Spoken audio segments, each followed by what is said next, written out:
Claudia, as you may know, in law schools and in faculties of law, students are taught that power within democracies is divided in three branches. Legislative power, that is parliament, the body that passes legislation on behalf of the people in the form of statutes. Second is the executive power, and that is government, the body which is the political head of the country and basically decides how to spend people's money.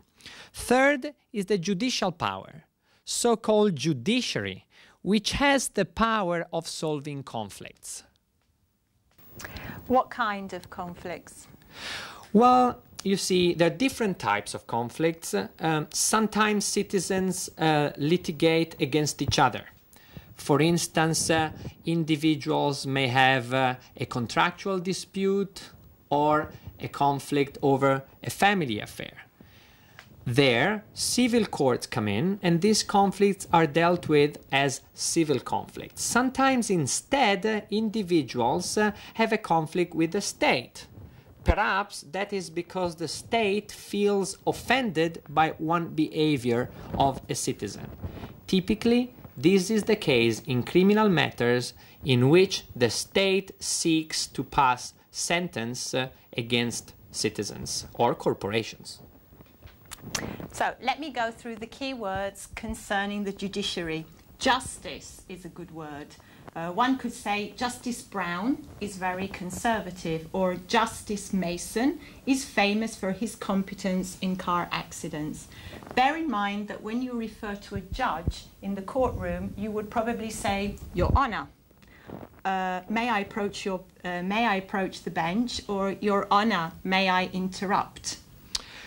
Instead, I prefer to use the word judge when I refer to the profession. For instance, I would say judges are recruited through a state examination, or judges have a very good salary, or judges don't work too hard, etc., etc.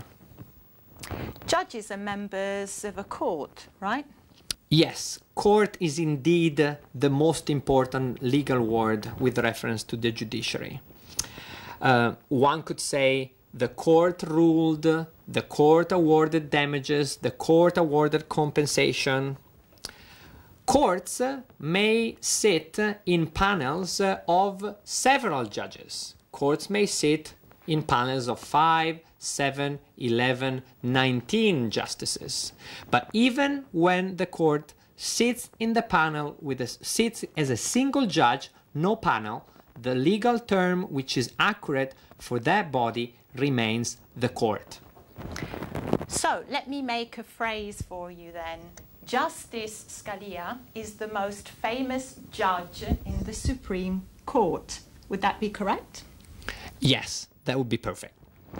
But Stefano, listen, how do states recruit their judges? In Italy, all judges are professional, aren't they? Well, most judges, indeed, in Italy are professionals. They are recruited through a state examination, and they form a solid and prestigious bureaucracy. However, also in Italy, we do have lay justices. Lay judges? What do you mean? You see, these are people who do not work professionally. Let me make you an example. Justices of the peace in Italy, they're not paid through a salary, but they are paid accordingly to the number of cases that they deal with. In England, instead, most justices of the peace are not even qualified lawyers, and they do not necessarily have a law degree. How do they decide cases then?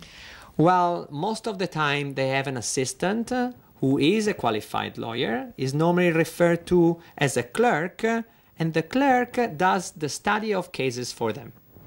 So are there different ways of recruiting justices? There are different ways, yes. Apart from state examination, justices could be appointed by the parliament, appointed by the government. That is the case, for instance, for federal judges in the USA, but also in Europe. we do have judges appointed. This is the case for the Constitutional Court justices in Italy, for instance, or the judges in the European Court of Human Rights. Hey, but some judges are also chosen at random. This is the case for jurors. Their names are drawn by ballot from the list of all the residences in the county or region. Correct, Claudia. That's exactly right.